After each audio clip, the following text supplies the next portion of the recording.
मनुष्य का पाचन तंत्र आहार नाला एवं पाचन ग्रंथियों से मिलकर बना होता है। ग्रंथियाँ अपनी नलिकाएं द्वारा आहार नाला में खुलती हैं। चलिए आहार नाला के बारे में बताते हैं। आहार नाला मुंह से लेकर गुद्दा तक विस्तृत एक लंबी 32 फीट से 36 फीट नली है। इसके मुख्य भाग इस प्रकार है। देखिए, आहार नाला मुंह से लेकर कहाँ गुद्दा तक, मुंह से लेकर गुद्दा तक कितना है, 32 से 36 फीट लंबी है। इसके मुख्य भाग इस प्रकार है। देखो पहले आहार नाला में, आहार नाला, मुख गुहा, आमाशय। देखिएगा, आहार नाला से आता है मुख गुहा में ग्रास नली के द्वारा आता है। आमाशय छोटी आंत और बड़ी आंत। पेनक्रियाज में क्या होता है, छोटी आंत और बड़ी आंत होते हैं। फिर इसमें क्या है, संबंध पाचन ग्रंथि।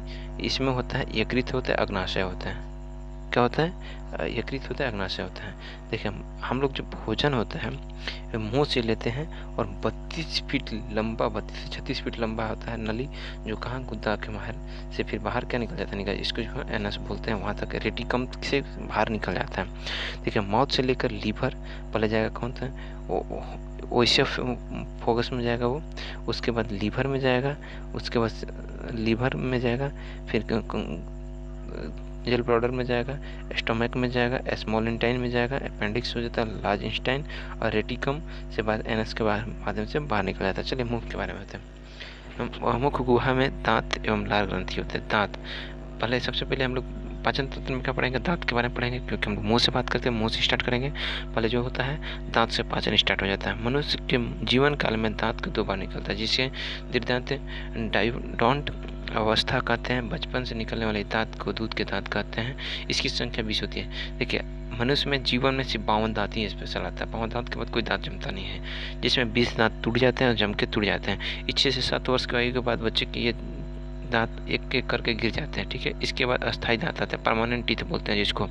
इनकी संख्या 32 होती है और 16 ऊपरी जबड़े में तथा निचले में 16 जो होते हैं। अस्थायी दांत मसूड़े में धंसे होते हैं। ऐसे दांतों को थिकॉन्ड या थिकॉन्ड कहते हैं। मनुष्य में 4 प्रकार के दांत पाए जाते हैं, इसलिए उन्हें विषम दांती कहते हैं। देखिएगा, इंसिजर आगे वाला 4 को दांत दिख रहा है ना, आगे वाला 4 को दांत को इंसिजर बोला जाता है। कैनाइन जो तिरछा है ना, शिकारी जो मांस बोरी शिकारी, उन लोग के लिए उसका होता है, कैनाइन बोलते हैं। प्रीमोलर कैनाइन के बाद जस्ट 2 होता है, उसको बोलते हैं प्रीमोलर। और उसके बाद जो होता है, ये 3 को जो होता है, चौथा जिसको हम लोग बोलते हैं, वो होता है मोलर।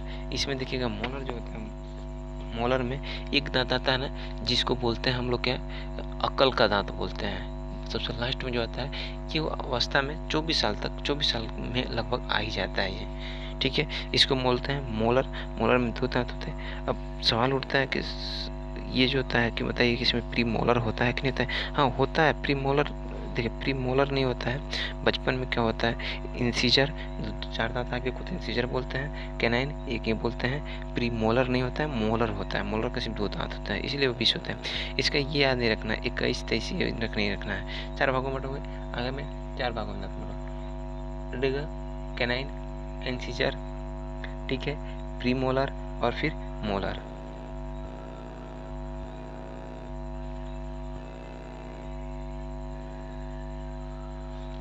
यहाँ तक क्लियर हो गया होगा।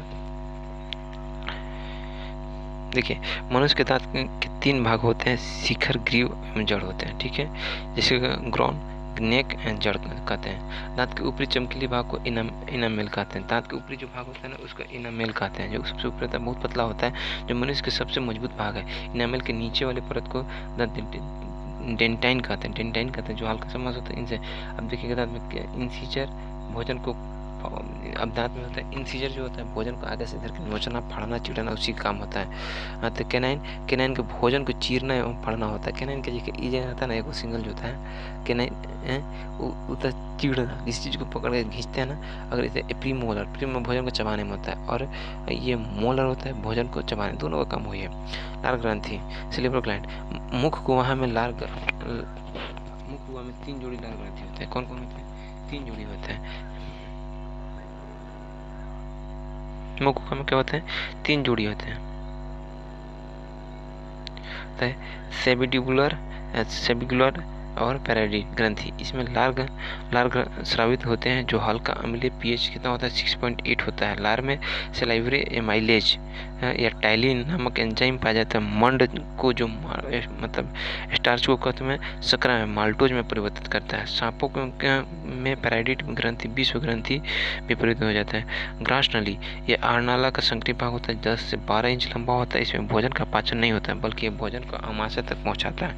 अमाशय स्टमक अमाशय 10 इंच लंबी एवं 4 इंच चौड़ी द्विपली थैली में है। ये उत्तर गुहा के बाईं ओर स्थित होती है। अमाशय में भोजन और जठर रस का मिश्रण होता है। छोटे स्मॉल इंटेस्टाइन अमाशय फाइलेरिया असमर्कन द्वारा 6 मीटर लंबी छोटी आंत में खुला रहता है। इसमें ग्रासनम, जेनुनम एवं इलिनियम करके 3 भागों में छोटी आंत में अधिकतर पाचन होता है। छोटी आंत में क्या होता है?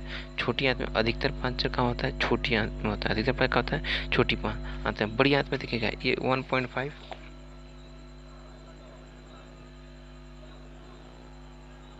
मीटर लंबी, जिसके 2 भाग होते हैं, कोलन एवं मलाशय होते हैं। छोटी आंत और बड़ी आंत के मिलने स्थान पर एक नली रहती है जिसका सिरा बंद रहता है।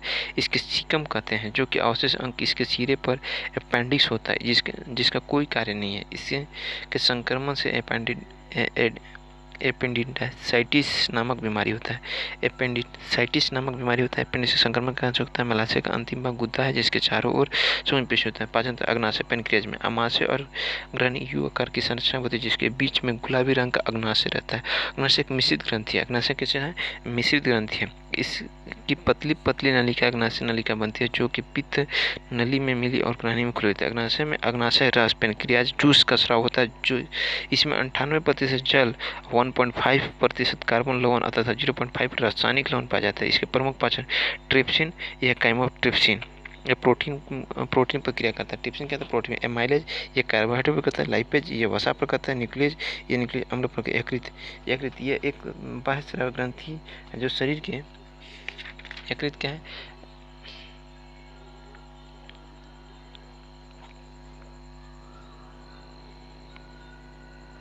यकृत ये बाह्यस्राव ग्रंथि जो शरीर की सबसे बड़ी वजन लगभग 1.5 kg होता है। देखिएगा वजन का होता है कितना होता है? यकृत 1.5 kg। इसमें पित्ताशय गल ब्लैडर होता है जिससे पित्त रस का स्राव होता है। यकृत ये रक्त को ग्लूकोज में यकृत कार्य रक्त को ग्लूकोज ग्लाइकोजन के रूप में यकृत कोशिका में संचित रहता है। यकृत में मौजूद कुफर्स कोशिकाएं जीवाणु को नष्ट करता है। यह थोड़ी मात्रा में लोहा एवं विटामिन को संचित करता है। यकृत में फाइब्रोनोजिन एवं प्रोथ्रोम्बिन नामक प्रोटीन बनता है जो रक्त को थक्का बनाने में मदद करता है। फाइब्रोनोजेन जो होता है और प्रोथ्रोम्बिन होता है यकृत में ही संग्रह होता है। ये ब्लड को क्लोटिंग करने में मदद करते हैं। हिपेरिन नामक प्रोटीन यह भी यकृत में पाया जाता है। रक्त वाहिनी में नस में शरीर के अंदर में हिपेरिन जो होता है ना वो ब्लड नहीं जमने देता है। भ्रूण अवस्था में लाल रक्त कणिका आरबीसी कणिका यकृत में होता है और यही वृद्ध अवस्था में आरबीसी नष्ट हो जाता है।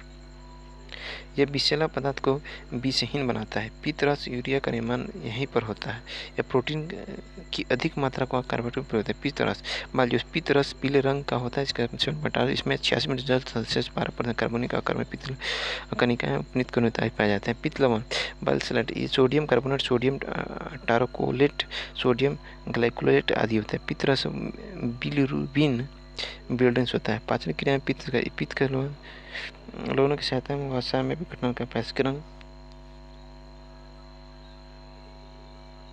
अमाशय से आया हुआ अम्लीय खाद्य पदार्थ की अम्लता नष्ट कर उसे पित्त क्षारीय बना देता है जिससे कि अग्नाशय रस एंजाइम को क्रिया कर सकते हैं।